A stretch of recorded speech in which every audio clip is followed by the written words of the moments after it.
All right, I think we can go. Greetings, Dumelang, peace, love and light to you all, family. Once again, I'm here. Welcome to another YouTube video with me, your host, Mathix. So, I'm back here to give you more food for thought, more things for you to digest as you grow and elevate in consciousness. So today I'm going to be talking about the two trees in the Garden of Eden real quick and explain what it is that they mean. And the reason I'm making this video, actually 2 days ago, one of my closest friends, she calls me, she's like, Mathix, explain the trees to me. So I explained them to her for 5 minutes, going deep. And after that whole conversation, she's like, so how do I say that to a 13-year-old? I was like, can you asking for a 13-year-old? So it's basically telling, she was having a discussion with her students. She's a teacher. So yeah, that kind of made me smile, man, knowing that there are teachers out there, you know, they doing the best that they can to just like plant these seeds, because you can only go so much with what school allows you to teach, you know what I mean? There's curriculums and all of that. But anyways, so I was like, actually, let me make a video about that, because it is a very big topic. So we're going to be talking about the two trees in the Garden of Eden. So there's the tree of knowledge, there's the tree of the knowledge of good and evil. So basically how it starts is God created the world and everything, and then like he put a garden there, and then he put two trees, and then he put a homie in there. He's like, hey Joe, now you can eat everything here, just don't chow certain things from certain fruits. And so the woman came into the garden, the snake spoke to the woman and said, hey, are you sure that God really said that you're gonna die? Surely you will not die if you eat of this fruit. And then Eve ate the fruit, and then after that she brought the fruit to Adam, and then Adam ate it, and then they fell, and then God was angry. God was looking for them in the garden. Although he's omnipotent, he can see all things. I don't know how they managed to hide from him, but they did. He's like, where are you, Adam? He's like, I'm here, God, I'm nude. And God was like, how do you know that you're nude? He's like, I ate the tree that you said I shouldn't eat. Even though you are omnipresent and omnipotent, I don't know why you put it there if you have foresight. I mean, clearly you knew I was going to eat it, but punish me, Lord. And so the Lord punished him.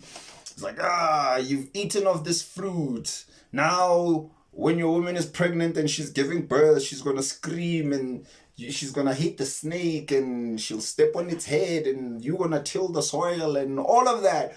And people go to church thinking that this is literal. Thousands of years have gone by, people are still mad at women. You ate that tree, now we are here, now we have to work, we have 9 to 5, we're angry because Eve ate the apple, you know. So there's this deep subconscious hatred of women. I remember once I was working at a retail store, this other man, old man, he's also a preacher. He's like, no, Pella, men are higher than women because, and then he used referencing in the Bible. I was like, yo, geez, the way that people have used the Bible to just become so destructive, man. Like taking these things literally when these things are symbolic, and that's what we're going to get into here today. So God created these two trees, right? The tree of good and evil. Mind you, God is omnipotent, omnipresent, and all of these things. And what you should know, what I always say is that these stories are not physical, they are literal. They're not physical or literal. They represent symbolic, esoteric, deep, occult, hidden symbolism that you should be able to decode. It's symbolic teachings. So when they're talking about a tree, what are they talking about? You are the tree, number one. You are the tree. You are the garden. You are Nineveh. You are the oceans. You are the lands. You are Golgotha. You are Mount Sinai. You are all the lands that they speak about are different parts of your body. They are different functions of your glands, your pineal, your thyroid, your thymus. These different when they speak about different gardens, or when they speak about different places, rivers, they're speaking about the nervous system, because trees branch out, it's the nervous system. When they bear fruit, they're speaking about you bearing higher consciousness. That's you bearing fruit. So now, let's start with one tree.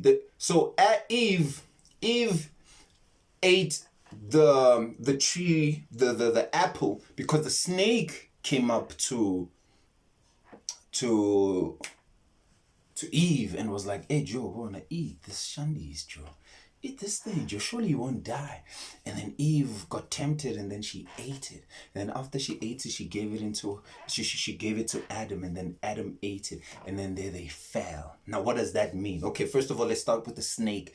The snake is symbolic for multiple things in the story. Number one, it is symbolic for the Kundalini energy, the fire that rises, the super intelligence, the divine omnipotent intelligence that resides at the base of the spine, laying dormant. Although other functions of it are still enabling you to walk around, but for the most of it, that energy is dormant. They say it's coiled 3.5 times at the base of your spine, waiting for that time to awaken. So the snake also, in how it moves, it represents energy, because energy doesn't move in a straight line, it actually curves. So the snake actually represents that ilozi, or divine intelligence that rises, and all humans have this. It rises up the spinal cord, and then it awakens the different nodes. It awakens the different energy centers. It awakens the different fruits of the tree. So the tree is your body,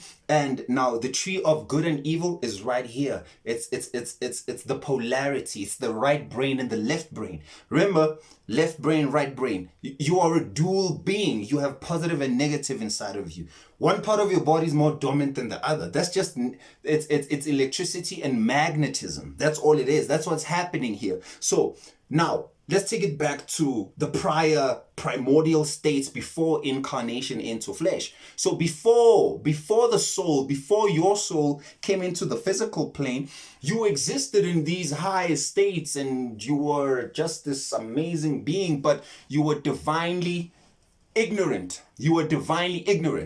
Because though you had certain knowledge, all that knowledge was conceptual. You had never really experienced it, thus then you lacked the wisdom of it. And so what had to happen is that for you, in order to gain and to cultivate free will, you had to leave the higher state. You had to leave the nest of the spiritual womb that had encompassed you. You had to leave the bosom, you had to leave that perfect state. That's the whole story of the hero's journey.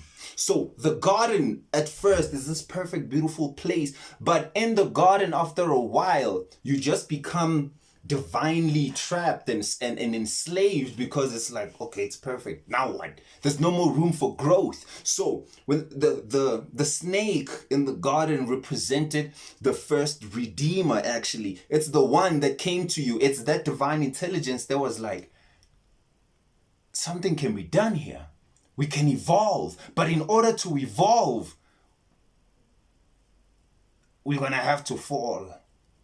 That's the whole thing about Lucifer and the rebelling. Lucifer is the light bringer. Remember, Lucifer and Christ, they are both angles of light. They are angels of light. One represents a polarity that is of the higher, and one represents a light that comes into the lower. So Lucifer and Prometheus are the same being, one bringing, because they say that Prometheus stole fire from the gods and then he gave it to man. That is all symbolic of the fall, the descent from the higher planes into the lower. And when you come down into the physical, what happens is that there is a spiritual separation that happens, where now you forget, there is a veil that is pulled over your eyes, and you forget your divine one-ship, sonship with the ultimate all, and you begin to see life from an externally based view. And that is the tree of good and evil, which means that now you become a dual being. Whereas in the beginning you were one, but after you fell, you were split, and so now you became dual. Everything about you became dual and externalized, male and female, left brain, right brain, negative, positive, good and evil, night and day. Whereas in the jump of things, in the beginning of things, all of these things were in a divine harmonic oneness. And so in order for you to now understand God in its in its most holistic form, you had to now come down into the realms of time and space where things are now slowed down in order for you to study and experience so that you can know God experientially, thus then now gaining wisdom, because wisdom is knowledge gained through experience. Whereas before you fell, you only knew things conceptually. You had no experience. You had you could know conceptually of what it is to be lustful, but you couldn't act it out. But here in the material plane, you could be lustful, you could be jealous, you could be angry, and you could scream, and you can punch someone, and all of that now comes into the experience. This is where you came to experience it all. So when they're speaking about the fact that now Eve and Adam ate the apple, they died, because God said that surely you will not die. That death is not the physical death of like they eat it and they died, because they did not die. What they meant was that an alchemical process would happen, a law of equivalent exchange. If you eat this, you will gain certain knowledge, but that knowledge will come at a cost. And that cost was amnesia of the true original self. And so they fell into the lower realms. And so now they fell into time, they fell into tempo, or they fell into the realms of temptation. Because time is actually what that is. You experience life in time. They fell into time, linear time, or what is so-called perceived as being linear. Whereas before, things were everything just was at the moment as it is. But here now things are, there's distance, and this was a gradual fall, mind you. It wasn't something that just happened like this. It was a gradual fall into the lower realms of matter, gradually from the mental planes to the astral planes to the etheric planes to the physical plane. It happens over a period of time, over eons, falling gradually into matter. And as you are falling, now you're coming into the realm where you are coming into temptation. You are coming to learn, to know. So when they speak about the fact that now they were dying spiritually, because they forgot who they were spiritually. Gradually, we forgot our spiritual selves. We forgot our higher selves, our connections to that higher, glorious, elevated parts of ourselves, but for a purpose. Because in the forgetting, once you begin to remember, you gain more than what you had from the point that you started to forget, because now you were experiencing. And this now brings us to the second tree, which is the tree of life. Remember, they said that like now after they ate of that tree, they were banned from the garden. They're like, no, let's kick them out, because now then, they might reach out their hand and eat from the tree of life. Now, what's the tree of life? Let me read to you some verses about the tree of life real quick. We're going to start here. Genesis 3, verses 2 to 24. Then the Lord God said, behold, the man has become like one of us, knowing good and evil. And now he might stretch out his hand and take also from the tree of life and eat and live forever. Therefore, the Lord God sent out from the Garden of Eden to cultivate. Let me read that again. Therefore, the Lord sent him out of the Garden of Eden to cultivate the ground from which he was taken. So he drove man out. And at the east of the Garden of Eden, he stationed the cherubim and the flaming sword, which turned every direction to guard the way to the tree of life. All right, now check this out. When they're speaking about the cherubim, they also remember, right brain, left brain. Eve represents the right brain. That's why she was the first to eat the tree, because she was the first one to gain the knowledge, to be like, oh, damn, bro. Adam, there's more that we should know. That's why Jesus is always speaking about, I will cast my net to the right side, or I will sit at the right hand of the Father. The Father that they're speaking about is the cerebrum. This, which I'm going to speak more about the cerebrum when I do the X-Men video, when I decode X-Men Apocalypse, because in X-Men, they actually Professor X goes into what they call cerebral, where he can see everything and everyone and like becomes all psychic. So when they're speaking about the cherubims, the two cherubims, Nazilana. In the garden, he stationed the cherubim. Those are the cerebrums.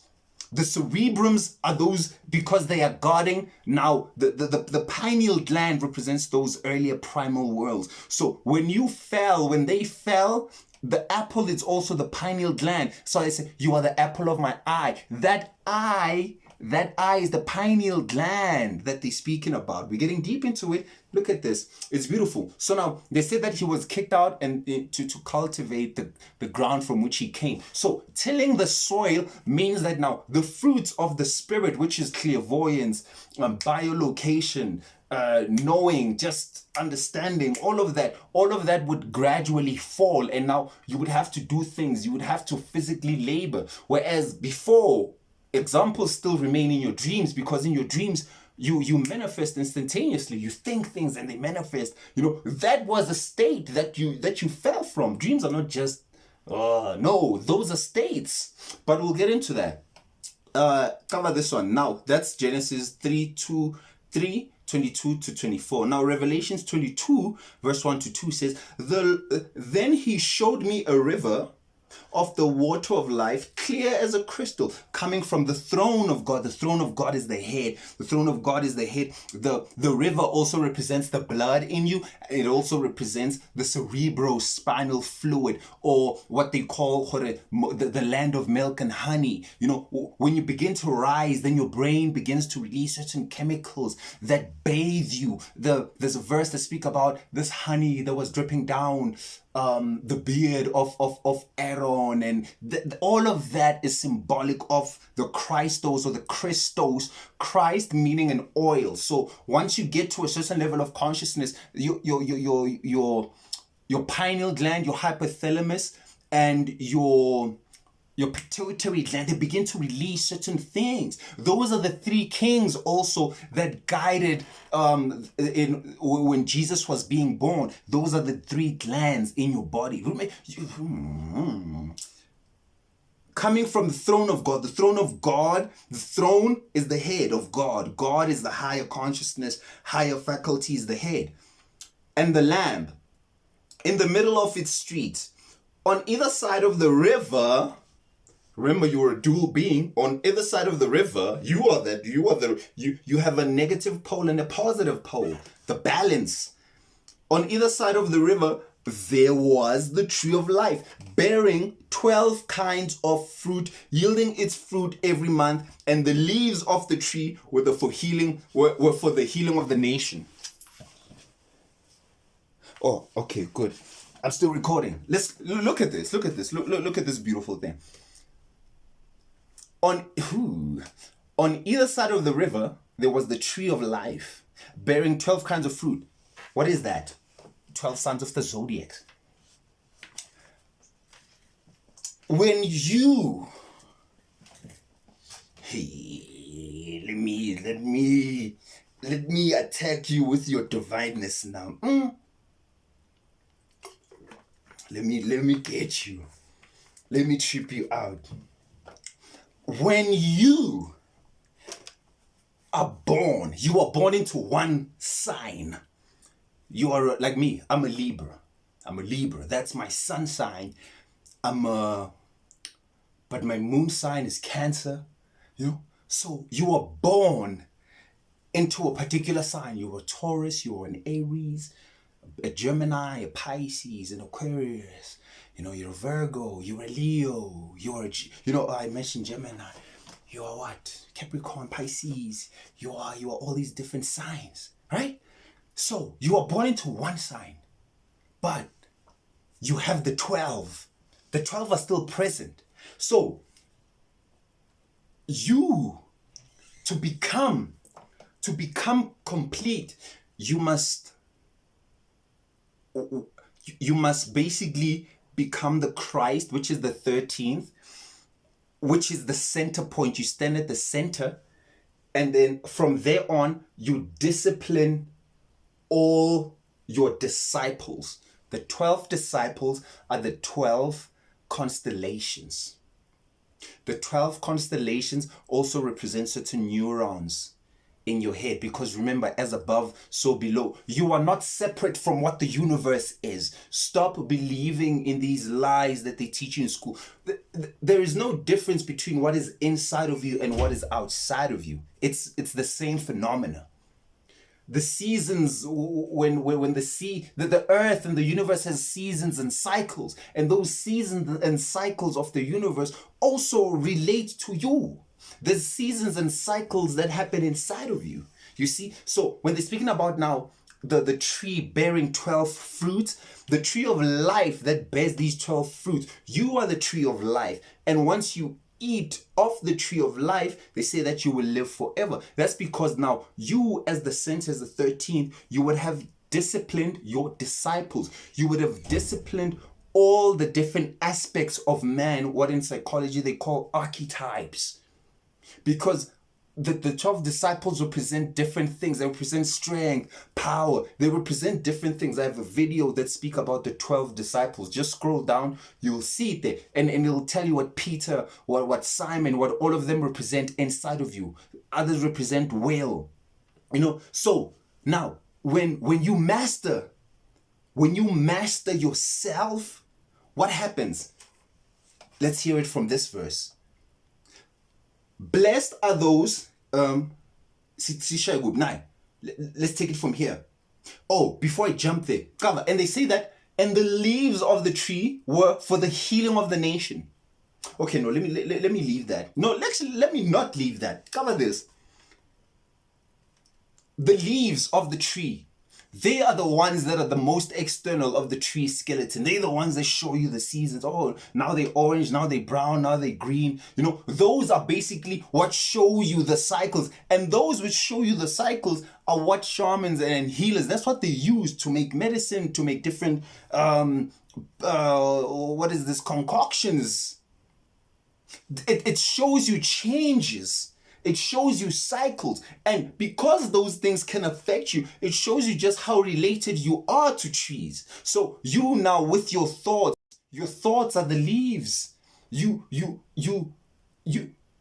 represent what is happening in your inner, which are the roots. The roots of a tree represent your inner worlds, because that's what grounds you. That's why people who really have no principles, they just move with the wind, because there's nothing that anchors them. When friends say do this, they do. When family says do this, they controlled by family, money, bosses, situations, society, TV, media, trends. They have no core principles of themselves. They don't have deep roots. So thus their leaves are just, easily influenced. But let's continue. Cover this. Revelations 2 verse 7. It says, he who has an ear, Nayo, let him hear what the Spirit says to the churches. To him who overcomes, I will grant to eat of the tree of life, which is in the paradise of God. Once you overcome what? Once you overcome the tribulation of physicality. Once you till the soil as Adam, because remember, you fell from the garden, right? So you till the soil. So that means you come into the realm of, you work here, Joe. Hey, here you work. And it's not literally a physical work. It's shadow work. You have to understand yourself. You have these thoughts. You have these emotions. You must master them. You have desires. You have passions that you must put under control. Food, overeating. Let's say you have an eating problem. And you're like, yeah, I eat too much. Now it's not good for me, for my health. Or you drink too much. It's more, the biggest challenge to leaving any problem is mental and emotional. So the tilling, the working is inside. The biggest problems are inside more than they are outside. The external alcohol and the food, that's not a problem. It's your thoughts and perceptions towards those things. Pleasure, sex, the girls and boys outside, that's not the problem. But the lust that says, ooh, I want a snack, ooh, it's inside. So when you overcome your passions, your lusts, and you discipline the body, and you tell it no, mind over matter, and you're like, hey, no, then you become one who overcomes. And once you overcome, then you can eat from the tree of life, which means that all of your body now will be in harmony, and you will begin to tap into the higher aspects of who you truly are, where you unlock the seals of revelations and certain secrets are revealed to you. Let me read the last one for you here. Revelations 22:14-15. It says, blessed are those who wash their robes. Your body is the robe. When you wash, it just means cleansing yourself through a certain discipline, fasting, meditation, yoga, whatever it is. It doesn't have to be one specific thing. Whatever it is that gets you to get your mind to be like as sharp as a laser, like that's you washing your robe, your body, cleansing it, taking care of this temple of God. It says that blessed are those who wash their robes, so that they may have the right to the tree of life and may enter by the gates into the city. The city is the head. Here, this is the city. Outside are the dogs and the sorcerers and the immoral persons and the murderers and the idolaters and everyone who loves and practices lying. So when they're speaking about murderers and idolaters and the dogs outside, they're actually speaking about one who still perceives themselves as being separate from what is outside, and thus then now is focused or is controlled by what is outside. So an external based consciousness. Once we've eaten off the tree of God and of fruit of the tree of good and evil, but you must come back to understanding that this duality is an illusion. But once you're still caught up in the duality, you are outside with the dogs, you are outside with the murderers, with the lies, because you still haven't understood the harmonic. You still haven't understood the vibration. You still haven't understood the fact that as inside, outside, what is out there is in here. So this world still controls you. What you are driving, who you marry to, who your family is, your status, your money, your job, your age, kids, your gender. What are you, Pan-African? Are you not Pan-African? Are you lesbian? Are you gay? What's going on? LGBTQ. Whatever it is that's outside. Are you black? Are you white? You are still focused on the outside, but you don't know the seed. Then you are outside. You still judge yourself by how people see you. You still judge people by how you see them, by how they are dressed, by who they associate with. Then you are still outside. All begins to end when you come back inside of yourself, and all of these things dissipate, and you realize that at the end of the day, there is nothing but just pure love, bliss, consciousness, and higher awareness. And that awareness is something that you must cultivate, and is something that we're actually cultivating in the physical plane by coming here to play all these roles. We are all the same character playing these different roles. Oh, I'm a policeman. Oh, I'm an actor. Oh, I'm a nurse. Oh, I'm this. That's why it's important not to judge people, because those people they are parallel versions of yourself. You are playing all the roles. Just that in your life, in this particular incarnation, that consciousness that is watching me right now, you're the main character in your movie, but everyone else is an extra in your movie. And even more of them being an extra, they're actually you, parallel versions of you. I'm you in a parallel world. I'm you. I'm the parallel version of you. The fact that you can hear me and take my words and process them, and then they turn into your own understanding, this is happening in your mind. Because tonight you can go sleep and dream of me again, like, and then you might hit me up tomorrow. Mathix, I dreamt of you. When you were dreaming me, you were sleeping. When you were dreaming of me, you were sleeping on the bed. So how were you perceiving me? I was in your inner worlds. And those inner worlds are actually what the tree of life is. Once you eat of the tree of life, you gain access to the inner worlds, to the worlds that transcend time and space. the original worlds, the primal worlds, the worlds that are in you, where there is a dormant sun that is in you, Amen Ra, laying dormant in you, the Christ energy seed that is there awaiting for you to eat of it. But until you master yourself, until you master your lusts, your passions, your greeds, you are still being caught up. You are still dead, because you still have you it's that death that say, if you eat of this tree you will die. You're still dead. All of us in the physical plane are actually dead.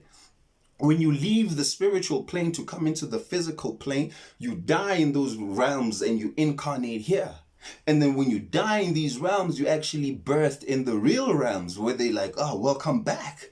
Because what life is an initiation. It's a training school. And then they say that when you die, you are initiated, and then you are the initiate. You are turned right side up. This is the upside down world.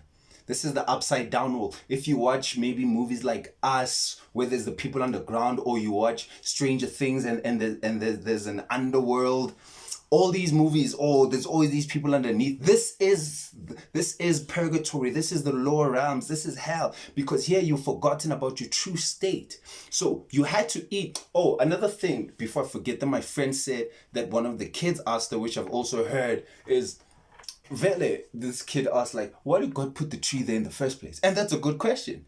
That's a good question. Then I told her, I was like, check, if you watch The Lion King, Mufasa told Simba, like, you see all this, Mfanawam, you see all of this is yours, Joe. Pride Rock is yours. But you see that dark place there? Hey, don't go there. Hey, there it's coming. Hey, it's coming. Hey, if you go there. He said that. But he's being a wise king that he is. He knew, a part of him knew, this guy, if he's gonna be the king of this, he's gonna go there. Curiosity, because the whole point of the tree of Garden of Eden is for you to now individualize God. They say that man is God on earth and God is man in heaven, or humanity. And when I'm saying man, I'm not talking about the gender. I'm just generalizing it, because we say man all the time. You know, the patriarchy. Yeah? But anyway, man is God on earth and God is man in heaven. So another saying is that man is God in ruins, and we are putting ourselves together. So when they speak about the prodigal son born, the parable Jesus gave, his father had money and all of that, but he left. That's the same story of Adam leaving. It's the same story of Simba leaving. It's the same story if you watch Shrek, and he's in this perfect swamp, and then he leaves to go find Fiona. Fiona being the treasure caught up in the castle. The treasure that you leave to go find is Christ consciousness. That's the princess. That's the Christ seed. That's the Holy Grail. You know, that's the elixir. That's the philosopher's stone. All of these things that you hear, that's what they're speaking about. The Christ. When you cultivate Christ consciousness in the physical, so that you now may know God experientially, and that's what's going to raise you higher than the angels. And now, let's not even get into that. Let's not even now begin to open up those verses that says that They say, who is man that you know, though he's created from the lower material elements, but you still place him high above the angels? Who is he? Who is he? Who are you? These are the questions. These are, Peace, family. That's where I'm gonna end this video. Keep a lookout. I'm working on my X-Men Apocalypse video. I'm gonna upload it. It's gonna be amazing. So much love to you all, family. Blessings.